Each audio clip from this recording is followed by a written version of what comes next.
भारत के इतिहास में ना एक ऐसा मोड़ आया जिसने सब कुछ हमेशा के लिए बदल दिया। और ये तब हुआ जब यूरोपीय शक्तियां समंदर के रास्ते यहां पहुंची।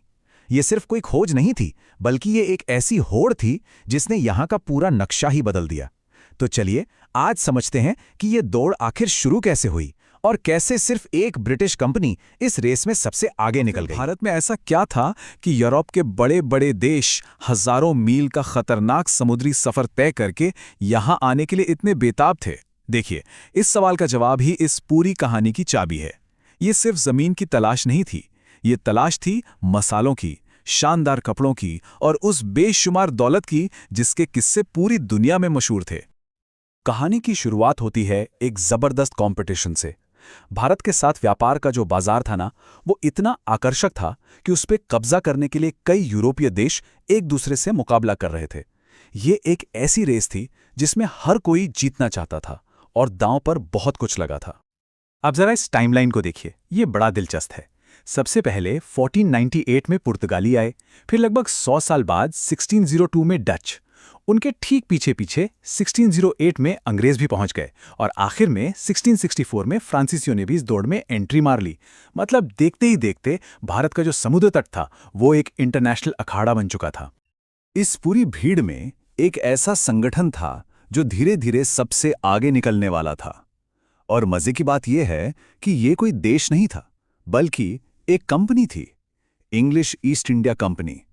और इसने जो किया उसने इतिहास का रुख ही मोड़ कर रख दिया। तो ये ईस्ट इंडिया कंपनी आखिर थी क्या? सोचिए, ये कुछ इन्वेस्टर्स की एक प्राइवेट कंपनी थी जिसे ब्रिटेन की महारानी से सिर्फ और सिर्फ व्यापार करने का लाइसेंस मिला था। लेकिन यही बात तो इसे सबसे हैरान करने वाली बनाती है कि ये सिर्फ व्यापार तक रुकी नहीं, इसने अपनी खुद की सेना बना ली, किले बना लिए और धीरे धीरे सरकार वाले काम भी करने लगी। मतलब ये एक अजीब सी ताकत थी, आधी कंपनी आधी सरकार। तो सवाल ये उठता है कि एक प्राइवेट कंपनी इतनी ज्यादा शक्तिशाली बन कैसे गई? ये कोई रातों रात हुआ चमत्कार नहीं था।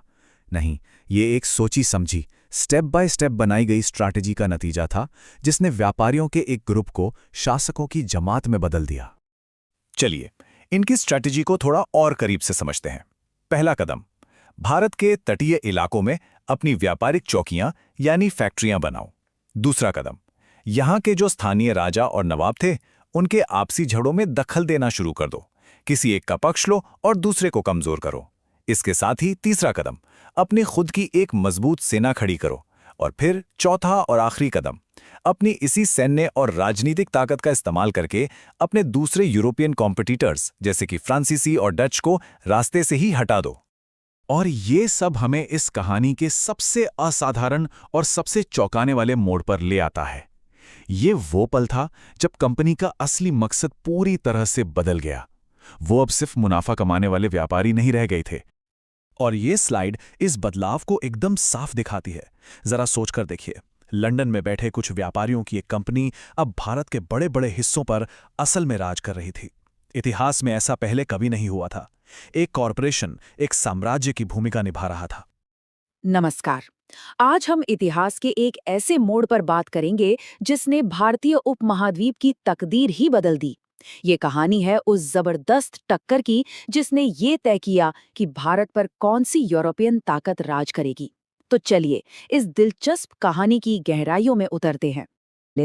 सोचिए, 18वीं सदी का भारत और दो यूरोपियन दिग्गज ब्रिटेन और फ्रांस आमने सामने थे। दांव पर लगा था भारत का बेशुमार खजाना और उसका रणनीतिक कंट्रोल। ये सिर्फ कोई व्यापार की होड़ नहीं थी, ये तो वर्चस्व की जंग थी। अच्छा, इस बड़ी लड़ाई को समझने के लिए जरा उस वक्त के भारत की कल्पना कीजिए। 18वीं सदी में ताकतवर मुगल सल्तनत का सूरज डूब रहा था और पूरे देश में एक तरह का पॉलिटिकल वैक्यूम, मतलब एक खालीपन सा बन गया था।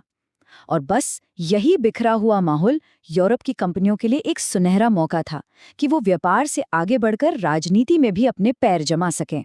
तो इस भू राजनीतिक शतरंज के खेल में दो बड़े खिलाड़ी थे। एक तरफ थी ब्रिटिश ईस्ट इंडिया कंपनी, जिनका मेन बेस था मद्रास, और दूसरी तरफ थी फ्रांसीसी ईस्ट इंडिया कंपनी, जो पौंडीचेरी से अपना सारा काम चला रही थी। कहने को तो दोनों यहाँ व्यापार करने आए थे, पर उनके इरादे कहीं ज्यादा बड़े थे। तो मतलब साफ था, ये लड़ाई सिर्फ मसालों या कपड़ों के व्यापार के लिए नहीं थी। असली इनाम तो था भारत के संसाधनों और इसके व्यापार के रास्तों पर पूरा कंट्रोल हासिल करना। इससे मिलती बेहिसाब दौलत और जबरदस्त ताकत। जो भी जीतता उसे एक पूरा साम्राज्य हाथ लगने वाला था। तो सवाल ये उठता है कि ये जो व्यापार की होड़ थी वो एक असली जंग में कैसे बदल गई। इसकी जड़ें थीं यूरोप में। जब भी यूरोप में ब्रिटेन और फ्रांस आपस में भिड़ते तो उनकी दुश्मनी की आग भारत में उनके ट्रेडिंग पोस्ट्स तक पहुंची जाती थी और यहीं से शुरू हुआ लड़ाइयों का एक लंबा सिलसिला। और इसी एंग्लो फ्रेंच दुश्मनी को हम 3 बड़े युद्धों में बटा हुआ देखते हैं, जिन्हें हम जानते हैं कर्नाटक युद्धों के नाम से। ये लड़ाइयां करीब करीब 20 सालों तक चली और इन्हीं लड़ाइयों ने आखिर में ये फैसला किया कि भारत में किसका सिक्का चलेगा। अब यहाँ दोनों ने एक बड़ी चालाक तरकीब अपनाई, जिसे कहते हैं प्रॉक्सी वॉर। मतलब वो सीधे सीधे नहीं लड़ते थे। इसके बजाय वो भारतीय राजाओं के आपसी झगड़ों में कूद पड़ते थे, जैसे कर्नाटक के नवाब या हैदराबाद के निजाम के बीच गद्दी की लड़ाई। वो किसी एक दावेदार को सपोर्ट करते, उसे अपनी फौज और पैसा देते और फिर उन्हें आपस में ही लड़वाते। एक तरह से भारतीय राजा और सिपाही यूरोप के फायदे के लिए लड़ रहे थे। पहले 2 युद्ध तो हो गए, पर नतीजा कुछ साफ नहीं निकला। कोई भी असली विजेता नहीं था। अब बारी थी आखिरी और निर्णायक मुकाबले की, एक ऐसा युद्ध जो सब कुछ तय करने वाला था। तीसरा कर्नाटक युद्ध इस पूरी राइवलिटी का क्लाइमैक्स था। और इस आखिरी जंग में एक लड़ाई ने सारा खेल पलट दिया। वो थी 1760 की वोंडीवॉश की लड़ाई। सर आयरकूट की लीडरशिप में ब्रिटिश सेना ने कमाल की रणनीति दिखाई और फ्रांसीसी सेना को बुरी तरह से हरा दिया। ये वो पल था जब फ्रांसीसी ताकत चकनाचूर हो गई। बस इसी एक लड़ाई ने भारत में फ्रांसीसियों की किस्मत का फैसला कर दिया। और इस जीत का असर क्या हुआ, ये बात इस एक लाइन में बिल्कुल साफ हो जाती है। फ्रांसीसियों की चुनौती अब खत्म हो चुकी थी और मैदान में सिर्फ एक ही यूरोपियन ताकत बची थी जो भारत पर अपना दबदबा बनाने के लिए तैयार थी। वोंडीवॉश के बाद तस्वीर बिल्कुल साफ हो चुकी थी। तो इस लंबी लड़ाई का आखिर नतीजा क्या निकला और पावर का बैलेंस कैसे बदला? सीधी सी बात है, अंग्रेज जीत गए और भारत में फ्रांसीसी चुनौती हमेशा हमेशा के लिए खत्म हो गई। ये चार्ट देखिए, ये पूरी कहानी खुद बयां कर रहा है। ध्यान से देखिए कि कैसे युद्धों के बाद फ्रांसीसी असर वाला बार लगभग गायब सा हो गया है और दूसरी तरफ ब्रिटिश दबदबे का बार आसमान छू रहा है। ये एक बहुत ही बड़ा और निर्णायक बदलाव था। फ्रांसीसियों के लिए इस हार का मतलब क्या था? बहुत बुरा।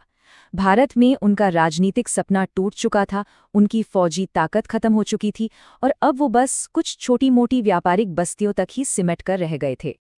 तो ये सब इतना ज़रूरी क्यों है? क्योंकि ये जीत सिर्फ एक लड़ाई का अंत नहीं थी, बल्कि ये भारत में ब्रिटिश राज की नींव का पहला पत्थर था। चलिए समझते हैं कैसे। देखिए, अंग्रेजों का रास्ता एकदम सीधा था। स्टेप 1, अपने सबसे बड़े यूरोपियन दुश्मन यानी फ्रांस को रास्ते से हटाओ। स्टेप 2, भारत की अर्थव्यवस्था पर अपना दबदबा बनाओ। और फिर स्टेप 3, धीरे धीरे यहाँ के राज्यों पर राजनैतिक कब्जा करना शुरू कर दो। और सबसे बड़ी बात यही है, जैसे ही फ्रांसीसी रेस से बाहर हुए, ब्रिटिश ईस्ट इंडिया कंपनी के सामने मैदान बिल्कुल साफ था। अब उन्हें रोकने वाला कोई नहीं था और पूरे उपमहाद्वीप पर कब्जा करने का रास्ता खुल चुका था।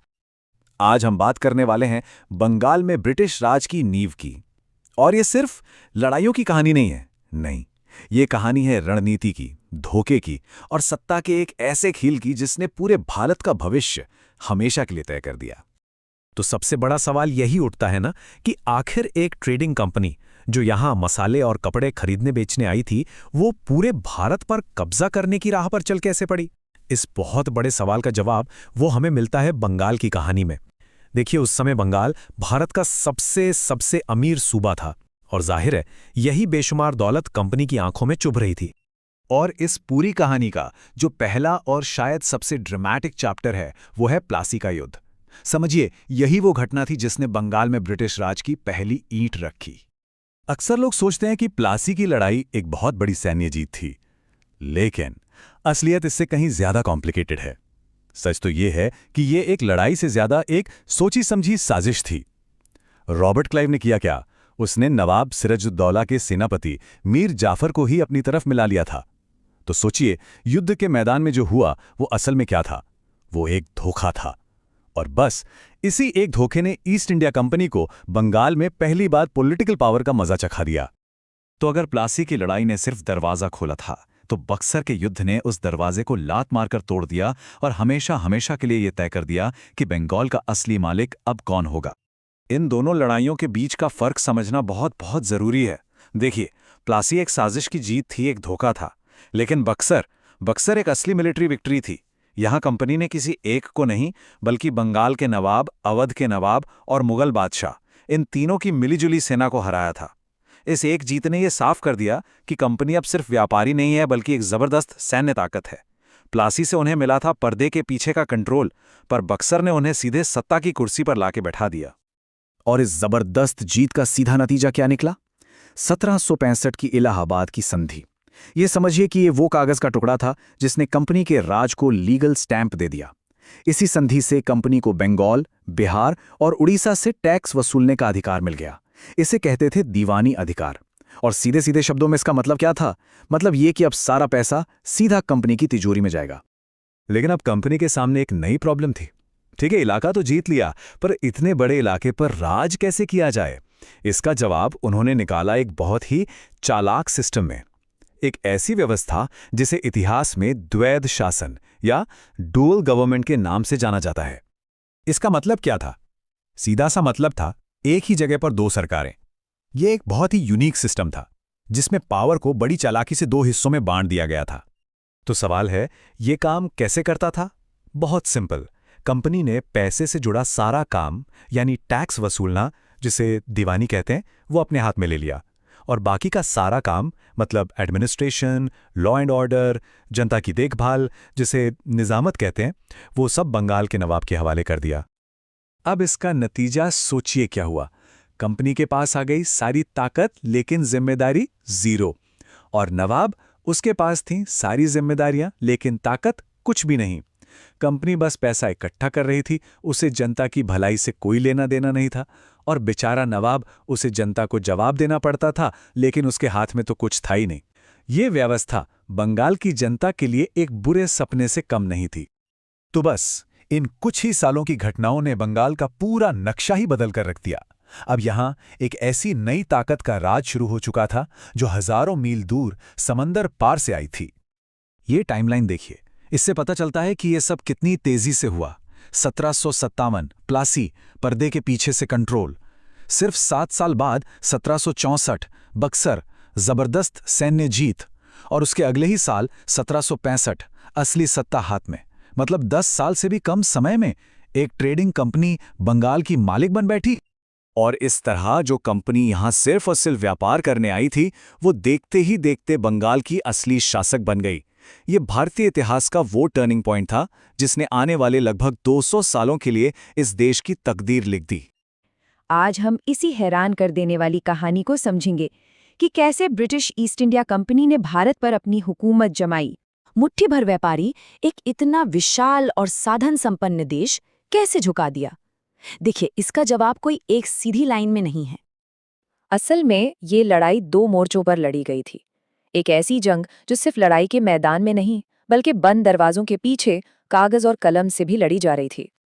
तो चलिए इसे समझने के लिए 2 हिस्सों में बांटते हैं। एक तरफ थी तलवार से विजय, मतलब सीधी मिलिट्री एक्शन, और दूसरी तरफ थी कलम से विजय, यानी वो चालाक राजनीतिक नीतियां जिन्होंने बिना लड़ाई के ही कई राज्यों को अपने काबू में कर लिया। तो पहले बात करते हैं पहली स्ट्रैटेजी की, तलवार से विजय। अंग्रेजों ने बड़ी होशियारी से भारतीय राजाओं की आपसी दुश्मनी का फायदा उठाया और एक एक करके सबको रास्ते से हटा दिया। ये वो 3 बड़ी जंगों की सीरीज थीं जिन्होंने हिंदुस्तान का नक्शा हमेशा के लिए बदल दिया। पहले दक्षिण में मैसूर, फिर सेंट्रल इंडिया में मराठा और आखिर में उत्तर में सिखों को हराकर अंग्रेजों ने अपने सबसे बड़े दुश्मनों को खत्म कर दिया। दक्षिण में टीपू सुल्तान अंग्रेजों के सामने एक पहाड़ की तरह खड़े थे। एंग्लो मैसूर वॉर्स का अंत हुआ उनकी हार और मौत के साथ। और टीपू की हार सिर्फ एक राजा की हार नहीं थी, ये तो ब्रिटिश राज के लिए दक्षिण के दरवाजे खुलने जैसा था।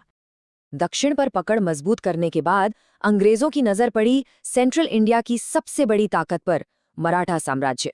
कई सालों तक चली इन जंगों ने उस शक्तिशाली मराठा यूनियन को पूरी तरह से तोड़ कर रख दिया। और अब आखिरी निशाना था उत्तर का शक्तिशाली सिख साम्राज्य।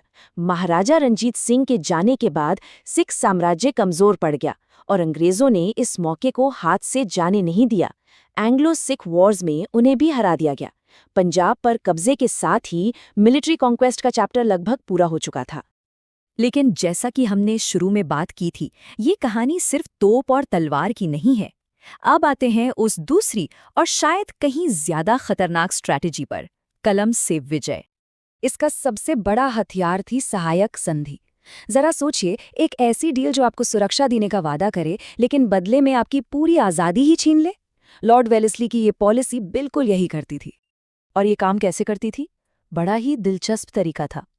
सबसे पहले राजा को ये मानना पड़ता था कि अंग्रेज ही सबसे बड़ी ताकत हैं। फिर उसे अपनी ही सेना को खत्म करना पड़ता था। इसके बाद ब्रिटिश सेना की एक टुकड़ी उसके राज्य में रखी जाती और सबसे बड़ा ट्विस्ट ये था कि इस सेना का सारा खर्चा भी उसी राजा को उठाना पड़ता था।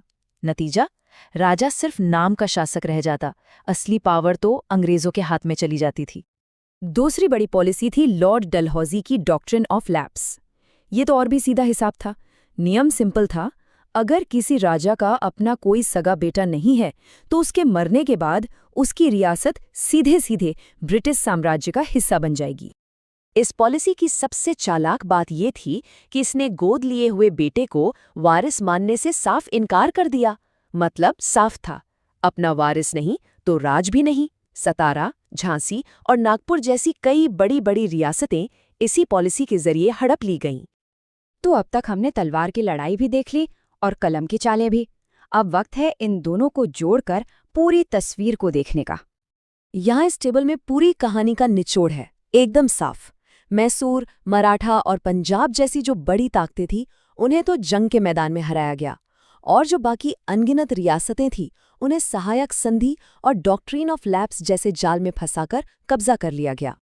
तो इस पूरी कहानी का सार यही है कि तलवार और कलम एक ही सिक्के के दो पहलू थे। जहां ताकत से काम नहीं बना, वहां दिमाग का इस्तेमाल हुआ, और इन्हीं दोनों के कॉम्बिनेशन ने एक ट्रेडिंग कंपनी को हिंदुस्तान का शासक बना दिया। नमस्कार। चलिए एक ऐसी कहानी में चलते हैं जहां मुनाफे के लिए बनी एक व्यापारिक कंपनी देखते ही देखते एक पूरे देश पर राज करने लगती है। यह कहानी है उस बेकाबू कंपनी को कानूनों के जरिए काबू में करने की और उसे एक साम्राज्य में बदलने की। आइए इस अनोखे सफर को थोड़ा और करीब से समझते हैं। तो इस कहानी की शुरुआत होती है एक बहुत बड़ी समस्या से। दरअसल भारत में ईस्ट इंडिया कंपनी की ताकत इतनी बढ़ चुकी थी कि वो बेकाबू हो गई थी। उस पर किसी का कोई नियंत्रण ही नहीं था। मतलब जरा सोचकर देखिए, एक प्राइवेट कंपनी जिसका असल मकसद सिर्फ मुनाफा कमाना है, वो एक विशाल देश को चला रही थी बिना किसी निगरानी के। जाहिर है कंपनी की अफसरशाही में अराजकता और भ्रष्टाचार अपने चरम पर था, तो अब इस पे लगाम लगाना बहुत जरूरी हो गया था। कंपनी की इसी मनमानी को देखते हुए लंदन में बैठी ब्रिटिश संसद ने फैसला किया कि अब दखल देना ही पड़ेगा, और ये थी कंपनी पर लगाम कसने की पहली बड़ी कोशिश।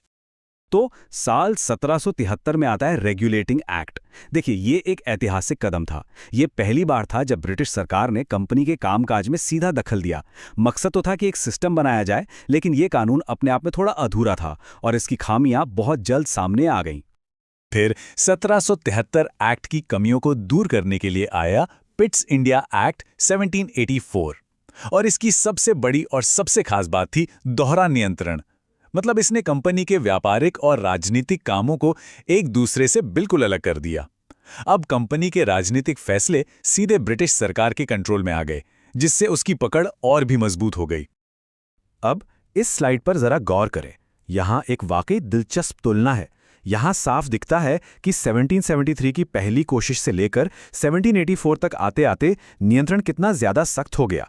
जहां पहले सिर्फ निगरानी की कोशिश थी, वहीं अब ब्रिटिश सरकार के पास कंपनी के राजनीतिक मामलों पर पूरा अधिकार था। मतलब साफ है, सत्ता धीरे धीरे कंपनी के हाथों से फिसल रही थी। इसके बाद तो जैसे एक सिलसिला ही शुरू हो गया, चार्टर अधिनियमों का दौर। अब हर 20 साल में एक नया कानून आता जो किसी शिकंजी की तरह कंपनी पर सरकार की पकड़ को और भी ज्यादा कसता चला गया। चलिए इस टाइमलाइन पर एक नजर डालते हैं। 1813 में कंपनी का व्यापारिक एकाधिकार लगभग खत्म हो गया।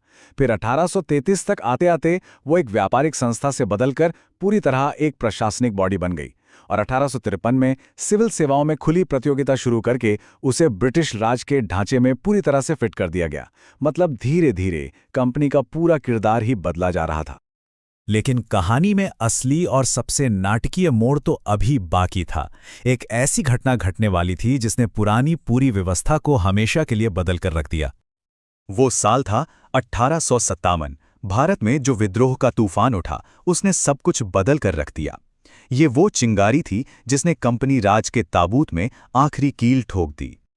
और बस यहीं पर कंपनी की कहानी का दी एंड हो जाता है। 1858 के भारत सरकार अधिनियम ने ईस्ट इंडिया कंपनी का वजूद ही मिटा दिया। सत्ता, सेना, रेवेन्यू सब कुछ सीधे ब्रिटिश क्राउन यानी महारानी के हाथों में चला गया। इसी के साथ कंपनी का राज खत्म हुआ और ब्रिटिश राज की औपचारिक शुरुआत हुई। तो सवाल ये उठता है कि लगभग 85 सालों तक चले इस कानूनी सफर का आखिर नतीजा क्या निकला? इन अधिनियमों ने भारत पर अपनी क्या छाप छोड़ी? इनकी विरासत आज भी देखी जा सकती है। इन कानूनों ने सिर्फ सत्ता ही नहीं बदली, बल्कि भारत के लिए एक सेंट्रलाइज्ड एडमिनिस्ट्रेटिव ढांचा तैयार किया।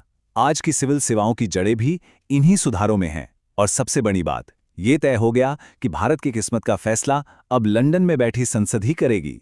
सोचिए जरा, एक ऐसी इकोनॉमी जो सदियों से अपने पैरों पर खड़ी थी और फिर कुछ ही दशकों में उसकी पूरी की पूरी बुनियाद ही हिल जाती है। हाँ, ब्रिटिश शासन के दौरान भारत के साथ कुछ ऐसा ही तो हुआ था। एक ऐसा जबरदस्त आर्थिक बदलाव जिसने इस देश की कहानी को हमेशा हमेशा के लिए बदल कर रख दिया। जिसे सोने की चिड़िया कहा जाता था, उसकी आर्थिक कहानी में इतना बड़ा, इतना ड्रामेटिक मोड़ आया तो आया कैसे? चलिए आज इसी बदलाव को परत दर परत समझने की कोशिश करते हैं। इस पूरी कहानी की शुरुआत होती है जमीन से। जमीन जो उस वक्त भारत की इकोनॉमी की, कह सकते हैं, रीढ़ की हड्डी थी। अंग्रेजों ने आते ही सबसे पहले जमीन, किसान और सरकार के बीच के इस रिश्ते को पूरी तरह से बदल के रख दिया। और उनका सबसे बड़ा हथियार क्या था? उनकी नई लगान व्यवस्था। देखिए, ये सिर्फ टैक्स वसूलने की पॉलिसीज नहीं थी, बिल्कुल नहीं। ये तो आर्थिक कंट्रोल के इतने पावरफुल औजार थे जिनसे अंग्रेजों ने भारत की जमीन पर मालिकाना हक की परिभाषा ही बदल दी। मतलब लगान वसूलने का पूरा खेल ही अपने पाले में कर लिया। अच्छा, तो इसे समझने के लिए देखते हैं कि अंग्रेजों ने 3 कौन सी मेन व्यवस्थाएं लागू की। पहली थी स्थायी बंदोबस्त। इसमें क्या हुआ? जमींदारों को जमीन का मालिक बना दिया और लगान की दर हमेशा के लिए फिक्स कर दी गई। नतीजा, सारा का सारा बोझ बेचारे किसानों पर आ गया। फिर आई रैयतवाड़ी। इसमें सरकार सीधे किसानों से लगान लेती थी, लेकिन दिक्कत ये थी कि दरें बहुत ज्यादा थीं और उन्हें कभी भी बढ़ाया जा सकता था। और तीसरी थी महालवाड़ी, जिसमें पूरे गांव को एक यूनिट मानकर सबसे एक साथ लगान वसूला जाता था। तो आप देखिए, नाम भले ही अलग अलग थे, पर मकसद सबका एक ही था, किसानों से जितना हो सके उतना राजस्व निचोड़ना। तो सवाल ये है कि ये जो सारा पैसा था, ये सारी संसाधन, ये आखिर जा कहाँ रहे थे? और बस यहीं से कहानी एक बहुत ही, कह सकते हैं, कंट्रोवर्शियल थ्योरी की तरफ मुड़ती है। इसे कहते हैं ड्रेन ऑफ वेल्थ, यानी भारत की दौलत का बहाव। तो ये आर्थिक निष्कासन, मतलब ड्रेन ऑफ वेल्थ, था क्या आखिर? देखिए, इसे कोई नॉर्मल ट्रेड या व्यापार समझने की गलती बिल्कुल मत कीजिएगा। ये तो एक तरफा लूट थी, सीधी सीधी। भारत से पैसा, मुनाफा, कच्चा माल, सब कुछ लगातार ब्रिटेन की तरफ बह रहा था, लेकिन बदले में भारत को लगभग कुछ भी नहीं मिल रहा था। जरा सोचिए, ये तो बिल्कुल वैसा ही है जैसे किसी शरीर से लगातार खून निकाला जा रहा हो और उसे वापस कुछ ना दिया जाए। और यही वो सच्चाई थी जिसे दादा भाई नौरोजी ने पूरी दुनिया के सामने लाकर रख दिया। वो पहले इंसान थे जिन्होंने इस ड्रेन थ्योरी को एक सिस्टमैटिक तरीके से पेश किया। उन्होंने ही दुनिया को बताया कि कैसे भारत की दौलत धीरे धीरे लगातार ब्रिटेन जा रही थी और इसका नतीजा क्या हो रहा था? भारत गरीब होता जा रहा था और ब्रिटेन अमीर। अब आते हैं इस कहानी के तीसरे और बहुत जरूरी पहलू पर। ये है भारत के ट्रेडिशनल उद्योगों और कारीगरों के पतन की कहानी। एक वक्त था जब भारत में बने कपड़ों और हैंडीक्राफ्ट्स का पूरी दुनिया में डंका बजता था। लेकिन फिर ये सब कैसे बदल गया? देखिए, ये बर्बादी कोई एक दिन में नहीं हुई। इसके पीछे कई बड़ी वजहें थीं। सबसे पहली और सबसे बड़ी वजह ब्रिटेन की मशीनों से बना सस्ता माल। उसने आकर भारतीय बाजारों को भर दिया। फिर ब्रिटिश सरकार की पॉलिसीज भी कमाल की थीं। ब्रिटेन से आने वाले सामान पर टैक्स कम और भारत से बाहर जाने वाले सामान पर टैक्स ज़्यादा। और जो थोड़ी बहुत कसर बची थी वो भारतीय रियासतों के खत्म होने से पूरी हो गई। इससे बेचारे कारीगरों को जो संरक्षण मिलता था वो भी चला गया। ये जो पहले और बाद की तस्वीर है ना, ये असल में पूरी कहानी कह देती है। सोचिए, भारत जो कभी दुनिया को बेहतरीन कपड़े पहनाता था, अब वो ब्रिटेन की मिलों के लिए सिर्फ कच्चा कपास उगाने वाला देश बन के रह गया था। और मजे की बात देखिए, फिर उन्हीं मिलों में बने कपड़े वापस भारत में ही बेचे जाते थे। ये भारत की ग्लोबल इकोनॉमिक रोल का एक तरह से पूरा 180 डिग्री का टर्न था। सब कुछ उलट-पुलट हो गया था। तो आखिर में सवाल ये है कि इन सारी पॉलिसीज का भारत पर परमानेंट असर क्या पड़ा? जब अंग्रेज भारत छोड़कर गए तो वो अपने पीछे कैसी इकोनॉमी छोड़कर गए? इसका जो कुल मिलाकर असर हुआ वो बहुत ही विनाशकारी था। अंग्रेजों ने भारत को विरासत में एक ऐसी अर्थव्यवस्था दी जिसकी खेती बाड़ी लगान की भारी बोझ तले दबी हुई थी, जिसके छोटे मोटे उद्योग धंधे लगभग खत्म हो चुके थे और जो हर तरह से ब्रिटिश इकोनॉमी पर निर्भर हो चुकी थी। नमस्कार, आज बात करते हैं साल 1857 की। ये सिर्फ एक साल नहीं बल्कि भारतीय इतिहास का वो भूचाल था जिसने पूरे देश को हिलाकर रख दिया था और हमेशा हमेशा के लिए इसका नक्शा ही बदल दिया। तो सबसे बड़ा सवाल यही है कि आखिर 1857 में हुआ क्या था? अचानक से पूरे उत्तर भारत में ये बगावत की आग भड़की, तो भड़की कैसे? अच्छा, इसे समझने के लिए हमें कहानी की बिल्कुल जड़ों तक जाना होगा। कहते हैं ना कि हर बड़ी क्रांति की शुरुआत एक बहुत छोटी सी चिंगारी से होती है, और 1857 की कहानी में वो चिंगारी जली थी एक अकेले सिपाही के दिल में। जी हाँ, मंगल पांडे नाम तो सुना ही होगा। बैरकपुर छावनी का एक सिपाही जिसका एक अकेला विद्रोह एक बहुत बड़ी बगावत की वजह बन गया। देखिए, उनकी ये बगावत कोई एक दिन की घटना नहीं थी, नहीं, ये तो सालों से जो गुस्सा अंदर ही अंदर दबा हुआ था उसका ज्वालामुखी था जो बस फट पड़ा। तो जैसा मैंने कहा, मंगल पांडे तो सिर्फ एक चिंगारी थे, असली बारूद तो सालों से इकट्ठा हो रहा था। तो चलिए अब जरा उन कारणों पर नजर डालते हैं जिनकी वजह से ये सब हुआ। तो सबसे पहले आते हैं राजनीतिक कारण। देखिए, हो ये रहा था कि ईस्ट इंडिया कंपनी एक एक करके भारतीय राज्यों को मानो निगलती जा रही थी। राजाओं और नवाबों से उनकी ताकत छीनी जा रही थी और आम लोगों को धीरे धीरे ये महसूस होने लगा था कि वो अपने ही देश में गुलाम बनते जा रहे हैं। फिर बात आती है आर्थिक शोषण की। अंग्रेज भारत को आप कह सकते हैं कि आर्थिक तौर पर पूरी तरह से खोखला कर रहे थे। उनकी जो लगान नीतियां थी, उन्होंने किसानों की कमर ही तोड़ दी थी। भारत का जो मशहूर कपड़ा उद्योग था वो बर्बाद हो गया और देश की सारी दौलत जहाज़ों में भर भर कर इंग्लैंड भेजी जा रही थी। और फिर आया धर्म का सवाल। अंग्रेज भारतीय रीति रिवाजों में बहुत ज़्यादा दखल दे रहे थे और लोगों के मन में एक डर बैठ गया था कि उन्हें जबरदस्ती ईसाई बनाया जा रहा है। और बस तभी वो आग लगाने वाली अफवाह फैली कि जो नई राइफल आई है उसके कारतूसों पर गाय और सुअर की चर्बी लगी है। बस इस एक अफवाह ने हिंदू और मुस्लिम दोनों ही सिपाहियों के सब्र का बांध तोड़ दिया। सेना के अंदर की हालत भी कुछ ठीक नहीं थी। गुस्सा वहां भी उबल रहा था। भारतीय सिपाहियों के साथ भेदभाव होता था, तनख्वाह कम, तरक्की का कोई मौका नहीं, और तो और उन्हें समंदर पार लड़ने के लिए भेजा जाता था, जो उस जमाने में धर्म के खिलाफ माना जाता था। तो जब ये चिंगारी आग बन गई तो इस लड़ाई को एक दिशा देने के लिए, इसका नेतृत्व करने के लिए पूरे उत्तर भारत से कई नायक सामने आए। चलिए देखते हैं कौन थे वो बड़े नाम। और देखिए, ये लड़ाई किसी एक जगह तक ही सीमित नहीं थी। दिल्ली में बूढ़े मुगल बादशाह बहादुर शाह जफर को इसका चेहरा बनाया गया, तो कानपुर में नाना साहेब ने कमान संभाली। उधर झांसी में रानी लक्ष्मीबाई की वीरता ने तो खैर इतिहास ही रच दिया, और बिहार में कुंवर सिंह ने अंग्रेजों के नाक में दम कर दिया था। लेकिन इतनी बहादुरी के बावजूद ये विद्रोह आखिर नाकामयाब क्यों हो गया, और इससे भी जरूरी इसके दूर तक के परिणाम क्या हुए? देखिए, इसकी हार के पीछे ना कई बड़ी वजहें थीं। सबसे पहली बात, कोई एक ऐसा मजबूत नेता नहीं था जो सबको एक साथ लेकर चल पाता। दूसरी तरफ अंग्रेजों के पास हमसे बेहतर हथियार थे और उनकी सेना भी ज्यादा संगठित थी। और हाँ, एक और बात, ये विद्रोह पूरे देश में फैल ही नहीं पाया। लेकिन इस विद्रोह का जो सबसे बड़ा नतीजा निकला ना, वो ये था कि भारत पर शासन करने का पूरा तरीका ही बदल गया। मतलब अब तक भारत पर कौन राज कर रहा था? एक trading company, east India company. लेकिन इस विद्रोह के बाद सत्ता सीधे ब्रिटेन की महारानी और सरकार के हाथों में चली गई। और ये जो बदलाव था, इसे औपचारिक रूप दिया गया गवर्नमेंट ऑफ इंडिया एक्ट 1858 के जरिए। इस एक कानून ने ईस्ट इंडिया कंपनी के शासन को हमेशा के लिए खत्म कर दिया और भारत को सीधे सीधे ब्रिटिश साम्राज्य का हिस्सा बना दिया। और यहीं से शुरुआत हुई ब्रिटिश राज की। तो इस तरह 1857 के विद्रोह ने भारत में कंपनी राज का तो अंत कर दिया, लेकिन ब्रिटिश राज की शुरुआत कर दी। एक ऐसा शासन जो पहले से कहीं ज्यादा सीधा और शायद कहीं ज्यादा क्रूर भी था। ये भारतीय इतिहास का एक बिल्कुल नया पन्ना था। तो आखिर में एक सवाल सोचने के लिए छोड़ जाते हैं। क्या 1857 का ये विद्रोह सिर्फ एक नाकाम कोशिश भर था, या फिर ये भारत की आज़ादी की लंबी लड़ाई की पहली मशाल थी? इस पर सोचिएगा जरूर। नमस्कार, चलिए आज चलते हैं 19वीं सदी के भारत के सफर पर। एक ऐसा दौर जिसने हमारे देश के सामाजिक ताने बाने को, आप कह सकते हैं, हमेशा के लिए बदल दिया। ये कहानी है उन हिम्मत वाले सुधारकों की जिन्होंने सदियों पुरानी परंपराओं को चुनौती दी। पर सवाल ये है कि उन्होंने ये किया कैसे? आइए पता लगाते हैं।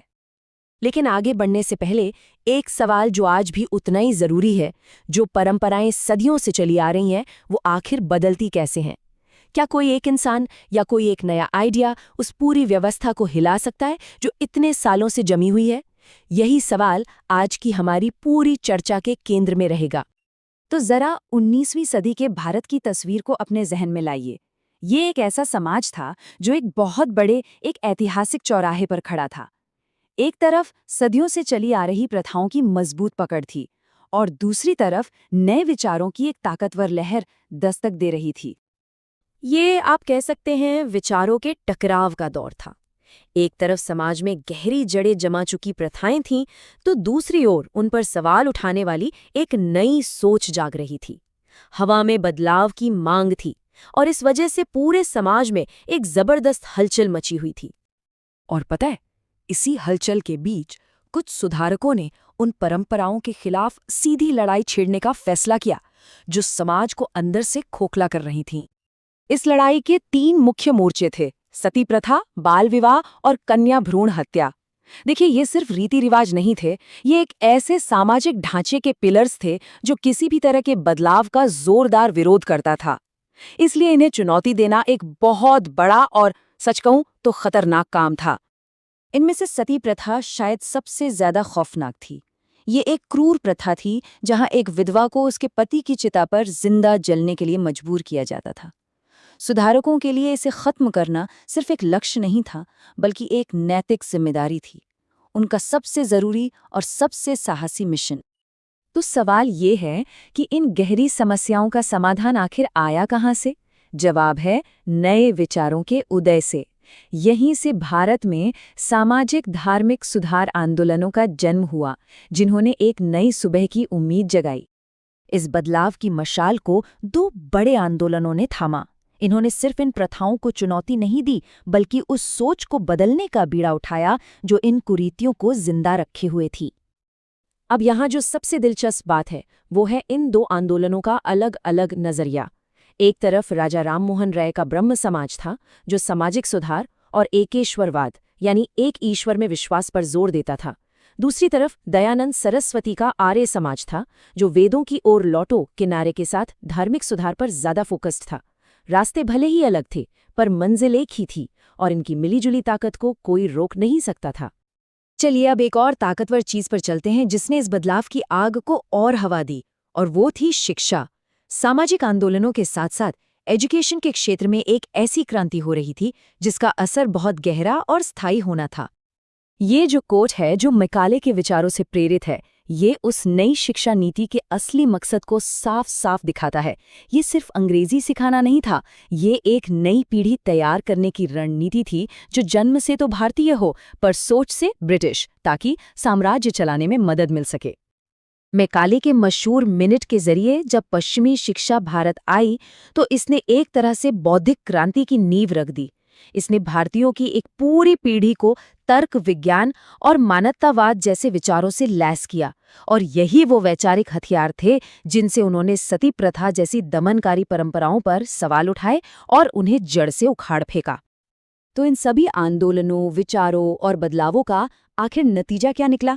इस सुधार के युग ने भारत पर एक ऐसी अमिट छाप छोड़ी जिसकी विरासत आज भी हमारे समाज और कानूनों में जिंदा है। तो सबसे अहम बात यह है कि इन सुधारकों की जबरदस्त मेहनत रंग लाई। सती प्रथा का खात्मा हुआ, बाल विवाह और कन्या भ्रूण हत्या के खिलाफ कानून बने, और आधुनिक शिक्षा ने भविष्य के लिए अनगिनत दरवाजे खोल दिए। ये उस पीढ़ी की एक ऐसी शानदार जीत थी जिसने एक बेहतर भविष्य की कल्पना करने की हिम्मत की थी। नमस्कार, आज हम बात करने वाले हैं उस पहली चिंगारी की, उस पहले विचार की जब भारत एक राष्ट्र के तौर पर उभरना शुरू हुआ था। ये कहानी स्वतंत्रता संग्राम के संगठित रूप लेने से भी बहुत पहले की है। चलिए शुरू से शुरू करते हैं। तो सवाल ये उठता है कि ये सब शुरू कहाँ से हुआ?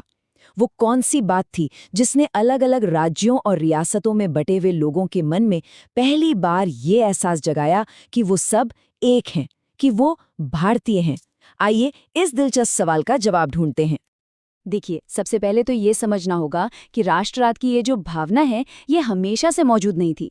ये एक बिल्कुल नया आइडिया था जो कुछ खास वजहों से पनपा और फिर धीरे धीरे पूरे देश में फैलता चला गया।